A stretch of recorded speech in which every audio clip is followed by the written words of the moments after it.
Hello, everybody. So typically come on Spirit and Coffee in the morning. Hopefully you can hear kind of the music in the background. Not 100% sure. I've never really done anything with music. I'll turn it down just a tad bit. But wanted to get on here, and typically I get on my Facebook Live for stuff like this, but today really feeling like sharing on the podcast and see if people show up. What's been going on, just a sort of an update. As I said, I didn't get on Spirit and Coffee. And I don't know, this might be a new practice of the podcast, getting on midday or every once in a while and just talking about goddess energy or different energies that we embody. And one of the energy or archetypal energies that I've been recently called to work with is something called La Llorona, which the archetype itself is emotional energy. It's emotions and dealing with water. And water is a really hard element to work with, especially when we're talking about the internal essence of who we are. And you're probably like, well, how is that Sekhmet? Because Sekhmet is a fire goddess. But what has been going on is this this part of myself that's been sort of paralyzed and not been able to move from this state of paralysis. I don't know if that's the right word, but just being in a state of non mobility, basically, just staring at the walls and looking at the walls and saying, what in the hell do I do? How do I move forward? How do I get past this, right? And so when I do my spiritual practice and work, I call different ways of dealing with maybe trauma or dealing with something that is showing up for me. And so that comes in the form of different practices. It's not always the same. And it's whatever is being called forth to sort of transform or transmute or transition the energy that I'm embodying that's not necessarily supporting movement. Now, it's okay to stay in this state of being paralyzed. That's perfectly fine. That happens to us. But how do we move past that space where we feel immobile and we're not able to sort of get to the next thing? And so I talked about goals and divine will. And so Sekhmet shows up as a fire. She's a fire goddess. She does the transformation in the Valley of the Goddess, which is pretty cool. It's the book that I'm reading called Sekhmet by Nick Scully and it's and Hank Wilsman, which is, basically that's the forward. And Nikki Scully. A book was given to me by a friend for Sekhmet, right? And she's been a healer and teacher of the shamans and the Egyptian mysteries since 1983. She's done alchemic healing, shamanic mysteries of Egypt, the Anubis Oracle, the union of Isis and Thoth. And so she's done a bunch of work, but a friend gave this to me as a way to heal.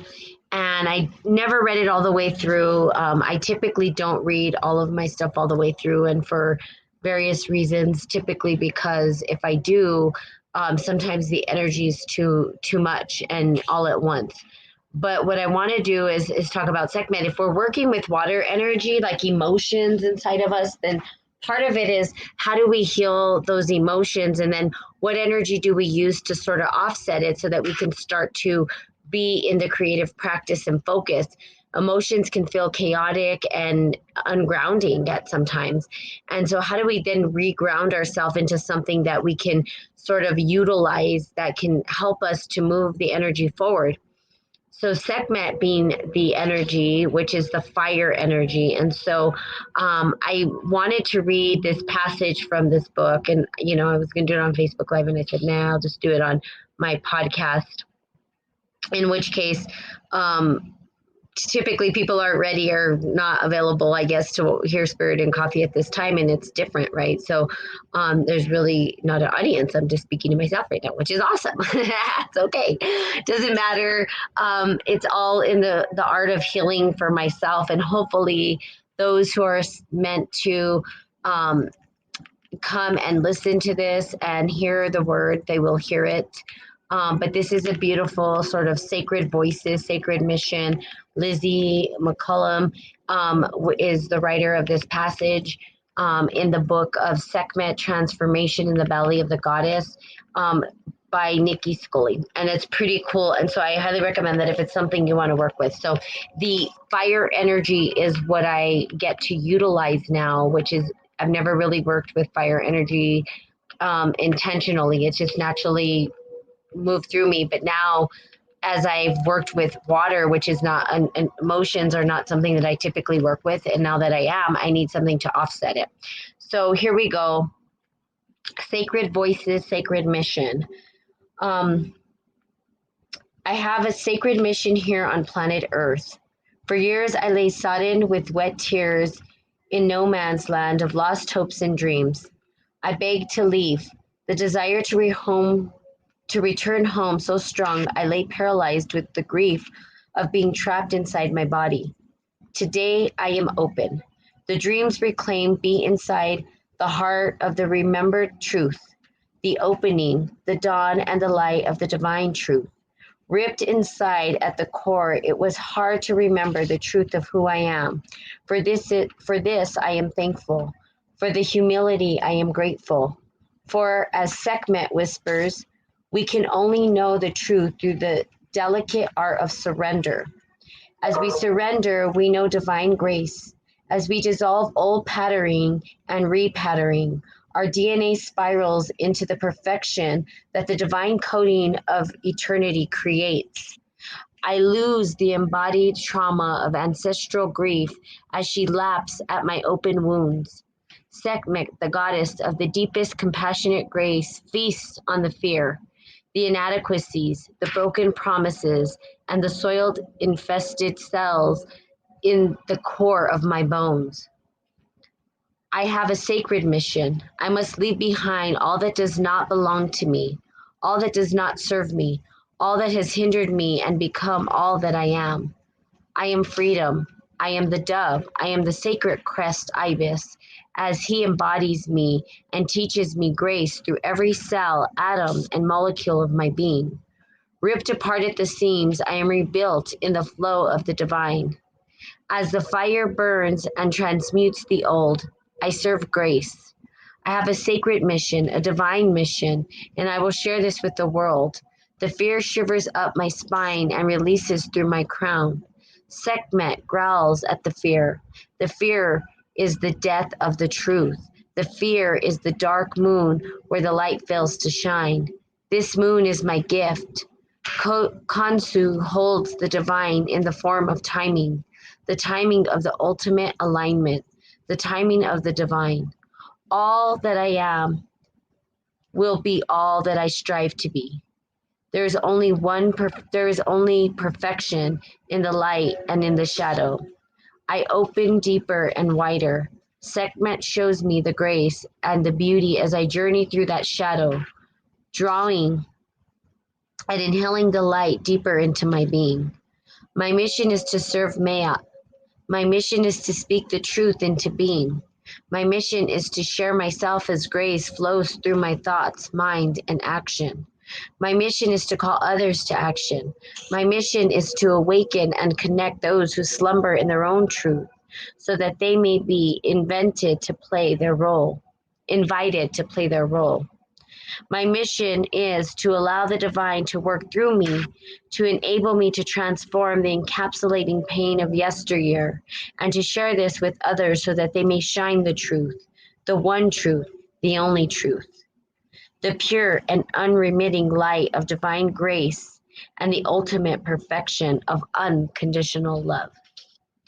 So, what a beautiful passage. I read it, and when I first read it, I started to cry, of course. A lot of water in my world right now, but this calling forth the fire energy to start to support me in creating that divine will from a different perspective, from the ability to work with the energy of fire in co-creation, right, with water, and bring that creativity to life. So fire bringing the creativity or the water into life, and it allows for us to use divine will and focus. It gives us the ability to focus on the things that we want to be creative with. So using both of these energies, and I really hope more people listen to this because it's such a powerful passage. I think it's beautiful. It's also talking about our DNA and reconstructing our DNA by taking out the ancestral grief that laps at my open wounds, right? Because we are part of that ancestral um, story and storytelling that talked of suffering and annihilation and repression and imprisonment and sacrifice and all of these things that occurred in the historical past, and really bringing forth a healing for the world, and saying, I put this on my altar to be transmuted, transformed into the divine energy, and not being afraid, but bringing it to the altar so that it can then be changed into divine grace. So there you have it. Hopefully this was helpful, and hopefully people will listen. But such a beautiful passage. I had to share it. So you guys have a beautiful day. For all those who are just me, I'm talking to myself apparently, but it's okay again. People will get the message if they're meant to get the message. So have a great day. I love you guys, and I will talk to you tomorrow morning. Bye bye.